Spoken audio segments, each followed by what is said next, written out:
Mayor Guo, sabi niyo po ay ayaw niyo magsinungaling. Pero sa nakaraang mga oras, ang dami ko pa rin pong narinig. Sinabi niyo sa TV interview na iniwan kayo ng nanay niyo pagkapanganak niya. Pero kanina lang inamin niyo na may anak pang sumunod sa inyo at 3 pa kayong magkakapatid. Sabi niyo nalaman yung kapatid niyo, sina Sheila at Siemen Guo. No. Sorry, ma'am. I'm suspending already. Pagkatapos ng hearing. Pero, inamin nyo rin kaninang nagsinungaling kayo last hearing para protektahan sila. Sabi nyo, hindi nyo kilala si Nancy Gamo na involved sa Pogo, pati mga kumpanya ng pamilya nyo. Pero, nung pinakita na ang pruweba, naalala nyo bigla.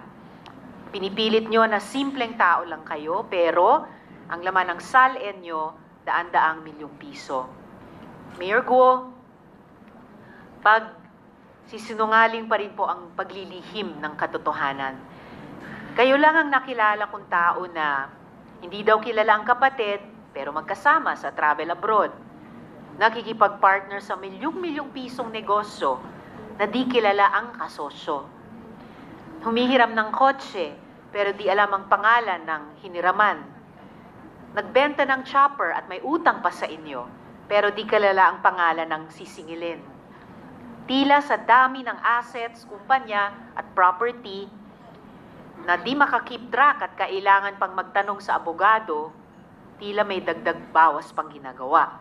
At lahat ng kasinungalingan o paglilihim na iyan ay mahalaga dahil nasa gitna tayo ng sikreto at sistematikong sindikato na siyang nanloloko sa mga Pilipino at naglalagay sa panganib ng ating mga institusyon at seguridad. Ang pinag-uusapan dito ay pamamahala. Hindi po ito maalaala mo kaya.